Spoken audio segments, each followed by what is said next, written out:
Queen Charlotte has been quite the staple of Bridgerton since season 1. Episode 1 starts with the young ladies of the town all preparing for their grand presentation to the Queen, which marks their introduction into society.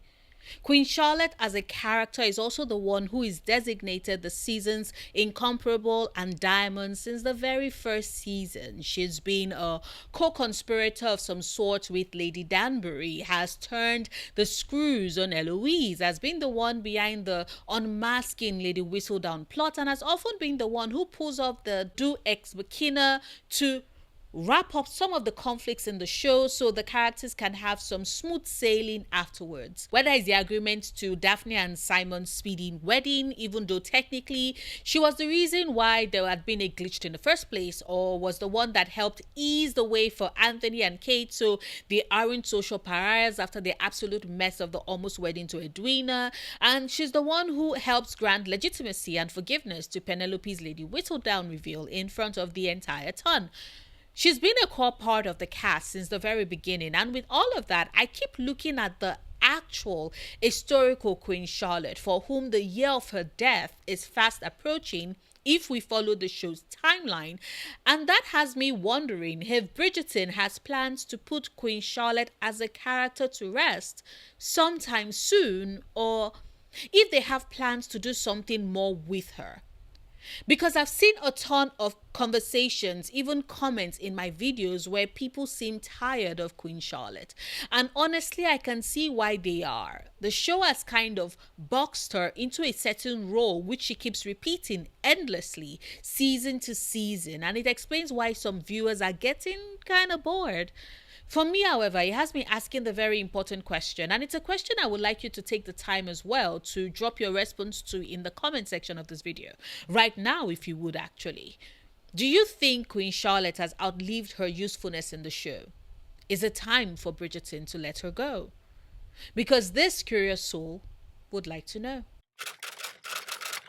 For those who need the actual numbers, Bridgerton season 3 takes place in 1815. The actual Queen Charlotte dies in 1818. The math is simple. We have 3 more in-show years or seasons. Ironic that we were renewed to season 6 if Bridgerton wants to follow history. Except, of course, we know that the show likes to play fast and loose with time, so maybe I'm just belaboring the point at this stage and they would have her going on and on. For me, however, I would not mind if they stick with the timeline, but make a couple of tweaks just for the story purpose and to give her a bit more to do. Because I do think, and this is me personally answering my previously raised question, by the way, I think she's outliving her usefulness. I think it's becoming a waste of Golda Rochevelle's talent to have her just sitting in that same box she's been in since the first season. Now, do I think that her character could still play her Deus Ex Machina role in the upcoming season? Not going into any spoilers, of course, but I think that the show can take a couple of liberties with her having a more active role in the resolution for Benedict and Sophie getting together. In the books, it is Violet that has more of a role to play because, unlike with the show, Queen Charlotte doesn't really play as much of a prominent role in the Bridgerton books. But now that we've had her wave her magic wand in each season to help bring the couples together or resolve a pressing matter for the main couples of the season, then we can have the same happen with Benedict and Sophie in season 4. There's really no need for her to step in for Philoise in season 5, as book readers know that their romance doesn't really take place amidst the ton. So Queen Charlotte wouldn't have as much time to shine for their season. And sure, season 6, which is Francesca and Michaela's season, will be split halfway between London and Scotland, and the earlier part of it would have Francesca amidst the ton. But I do think that a certain resolution with a certain how would they be together might have Queen Charlotte play a role in that regards. Of course, the show can go ahead and just not do that. I already have a video where I explore how Michaela and Francesca can work, and it will pop up at the end of this video if you're interested in watching that after you're done watching this one. But back to Queen Charlotte. As I was saying, the show in the upcoming season can find a way to have her meddle in the lives of the Bridgerton kids and their partners, as she's done in the show so far. But I personally think that once or twice was a novelty. And right now, I've entered the part where I think we can do more with her character. And I think that the Regency Bill of 1765 and 1788 could be a potential way for the show to extend Queen Charlotte's usefulness, give her a bit more of something to do, give Golda more of a character development to chew on, and usher in a fantastic end for a character by the time we hit 1818. Now, I'm sure some of you might be wondering what the Regency Bill of 1765 is. How is it different from the one in 1788? And what is the role that these two bills could play with Bridgerton? Well, for that, let's come back to actual history, not Bridgerton history. In 1760, King George III succeeded to the throne at age 22 and chose then 17-year-old Princess Charlotte as his bride. She then, over the course of 21 years, gave birth to 15 children for him, with her eldest being George, the Prince of Wales, who was born in 1762. By 1765, however, King George III started exhibiting the signs of his mental illness, but it was kept away from his wife. However, the Regency Bill of 1765 was drafted, and it stated that should the king be permanently unable to rule, Queen Charlotte would become regent. By 1788, however, the Regency Bill of 1788 was drafted, and in that one, it stated that the Prince of Wales, who is now 26, would become regent should the king become permanently insane, a situation that caused quite the conflict between George, the Prince of Wales, and his mother, Queen Charlotte. I'm sure you've started to fill in the blanks of this, and you can guess where I'm going with this. Bridgerton as a show is one that is centered on romance, yes, but it also has a focus on the lives of the landed gentry and questions about inheritance and how the women of the time, like Portia Featherington, had to make do in a way to protect their family and their interest.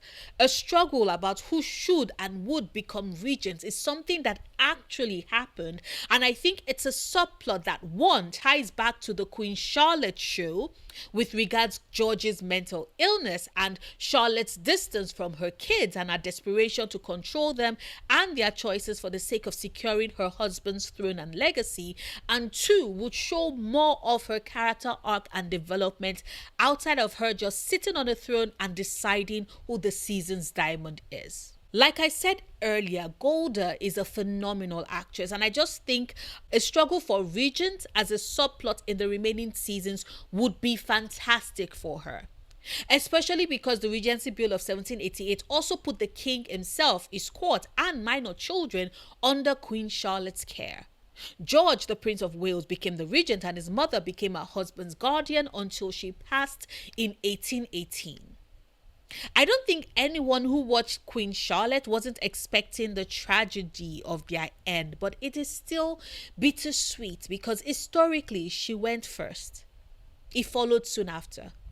We still get to have the beauty of their romance, the pain of their tragedy, the transcendent brilliance of their love if we follow the bits. And I don't know about you, but I think it will be pretty damn incredible if they did. And I think rather than cramp everything into one season, which has always been Bridgerton's go-to, which often then leads to a season that feels bloated and crammed with way too many plot points and sub-stories that take away from the main romance of the season, instead of having that happen, having one season be dedicated to the subplot that is the fight/struggle for regent, and Charlotte questioning of why a new regency bill has to be drafted, her refusal to accept that demand for her to sit quietly and just accept the change, the switch, which for me would work well with the season because that is Benedict and Sophie's season, and Sophie's focus is about being stripped of what is due her, what she's entitled to, a reneging of a promise that has been made to her and wasn't fulfilled. And then we can have the next season be about Charlotte coming to terms with having lost to her son, what that means for her, and even as she cares for her husband and focuses on her younger children, as she comes to terms and deals with the upcoming loss, even as she cares for her children, which, not going to spoil it, but it is connected to Philip's story. You can see the themes, the similarities in that. And then the last of the renewed season we've gotten so far be what sense of her character, sprinkled with bits of lucidity from George as she passes on, and then Eve follows soon afterwards. The grief of that, the loss and pain of that, which once again, not spoiling anything, but I'm sure those who have read the books know exactly what I'm talking about and why and how it ties. Thematically, of course. Now, I'm sure there are probably those who are watching this video and think, Noria, you're doing too much. We don't need all of that for Queen Charlotte. And to that, I would say, I am sorry, but I beg to differ. Each of the characters we've gotten so far have had their stories expanded upon beyond the stereotypes and boxes that we put them initially into. The last season, the show explored things with Violet Bridgerton. A lot of people might not have liked it, but I did appreciate the fact that we got to see her have a romance. She's not just relegated to Mama Bridgerton, whose only existence is about her kids and marrying them off one at a time. Lady Danbury had the arc with her brother and the pain of a marriage she was desperate to avoid, but which the one she loved trapped her into, and the scars of that pain and the rage that she's carried all these years. And of course, there's no need mentioning it because we've seen Portia's character arc throughout the seasons. Queen Charlotte is the only one that has been stuck season to season, and I would really love it if the show did something new with her. Because to me, that's the only way I can justify her presence in the show for the next 3 seasons that we've been renewed for. Of course, these are just my thoughts. I would, as always, love to hear yours. Please do drop them down in the comments. Like this video if you watched this far and haven't done so yet. Share this if you want. Support me on Patreon if you can. And until tomorrow's video, do remember, obsessing over the things you love, perfectly valid coping mechanism.